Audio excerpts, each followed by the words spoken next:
Continuando o estudo do impulso, quantidade e movimento, nós temos o que chamamos por SMI, Sistema Mecanicamente Isolado. O que é um SMI?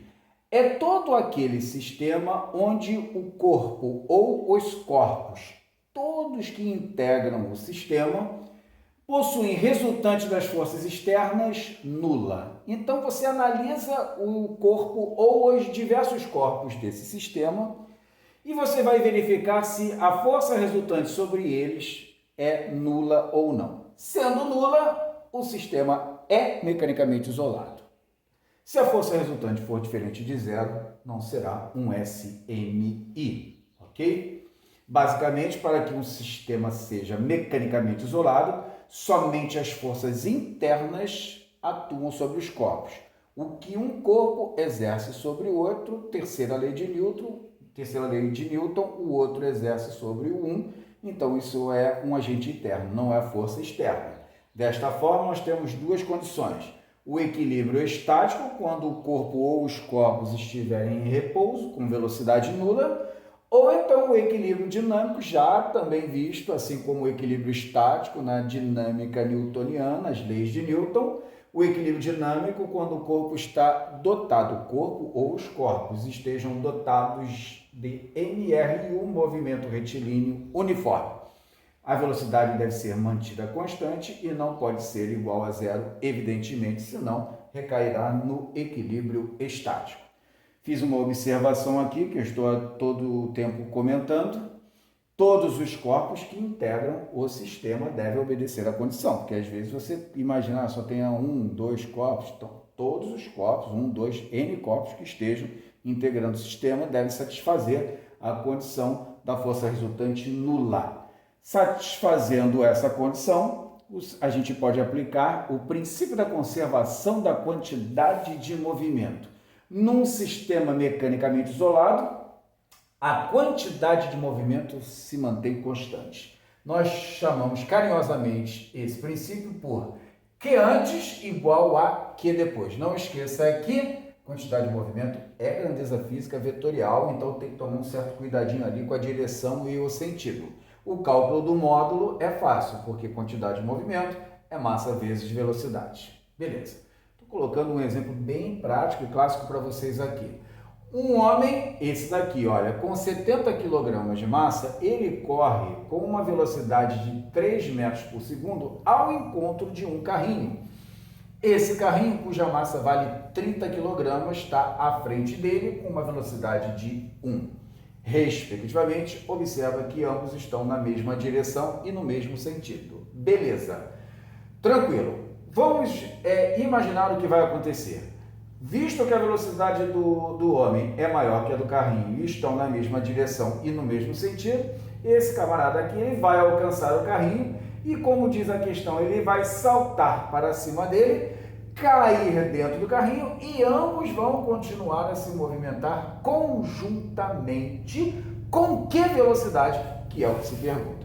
Então nós temos uma situação antes, que é a pessoa, o homem com 70 kg de massa e velocidade 3, deslocando-se com uma velocidade 3 na mesma direção, no mesmo sentido de um carrinho, cuja massa vale 30 e velocidade 1. Saltou para dentro, nós temos a situação antes, vamos para a situação depois, o homem dentro do carrinho e o conjunto, homem mais carrinho, deslocando-se com uma velocidade que nós vamos determinar. Essa é a situação do depois. Se você sabe a velocidade do homem, você sabe a velocidade do carrinho e vice-versa, pois o conjunto homem-carrinho desloca-se no mesmo sentido, evidentemente, porque eles são solidários, estão unidos ou juntos, tá bom? Eu dei uma adiantadinha aqui em algo que é muito importante, você não vai ver muita clareza nesse primeiro tipo de exercício, por quê? Então vamos lá. É necessário, em questões de quantidade de movimento, nós orientarmos um eixo da maneira que melhor nos aprouver, tá legal? Aqui eu representei o eixo na direita, por quê? Observa, a velocidade do homem para a direita, a do carrinho para a direita, certamente.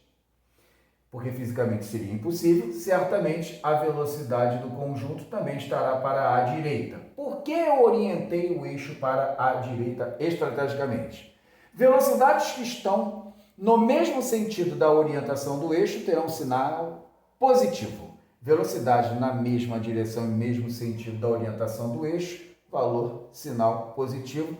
Velocidade em sentidos opostos à orientação do eixo terá sinal negativo. Não é o caso aqui, mas em algum outro momento isso poderá acontecer. Vamos aplicar a quantidade de movimento então. Observe que as velocidades são constantes e os corpos estão livres de atrito. Que antes igual a que depois. Eu coloquei aqui a nossa notação vetorial. Vou colocar aqui de última hora. Que antes igual a que depois. Fiz assim então, ó. QH, quantidade de movimento do homem antes, mais QC, quantidade de movimento do carrinho antes. Essa é a situação antes. QH mais QC, quantidade de movimento do homem depois, quantidade de movimento do carrinho depois. Para diferenciar, eu vou colocar aqui, ó, linha, quantidade de movimento do homem, linha, depois, quantidade de movimento do carrinho, linha, depois também, que quantidade de movimento é massa vezes velocidade, então vamos começar. Massa do homem, 70 para uma velocidade de 3, então aqui ficamos com 70 vezes 3, velocidade positiva, mais quantidade de movimento do carrinho antes, 30 para uma velocidade de 1, então 30 vezes 1. Observa que ambas as velocidades 3 e 1 são positivas, mantidas a orientação do eixo, tá bom? Vai ser igual a, atenção, eu poderia fazer assim agora, olha. Ou separar quantidade de movimento do homem e do carrinho depois, aí ficaria 70 vezes V, a quantidade de movimento do homem depois, mais a quantidade do carrinho, 30 vezes V, que é a quantidade de movimento do carrinho depois. Porém, você observa que eles constituem um único corpo, cuja massa total equivale à soma das massas do carrinho mais homem. Então, ao invés de eu separar as duas quantidades de movimento, eu poderia transformar o sistema homem mais carrinho num único corpo, e esse daqui, essa quantidade de movimento depois, seria uma quantidade de movimento do conjunto homem mais carrinho depois. Quero dizer, qual seria a massa do conjunto? 100. Então, ficaríamos assim, ó, 100 vezes V. Caso você não queira, caso você queira manter ainda separadas as quantidades de movimento do homem e carrinho, não é? Depois, ficaria 70 vezes V mais 30 vezes V. Aqui eu já atribuí o conjunto, então, a soma das massas e repetindo a velocidade V, tá bom? 210 mais 30, 240. 100 vezes V igual a 240. Então, a velocidade do conjunto depois vai ser de 2,4 metros por segundo. Tudo bem?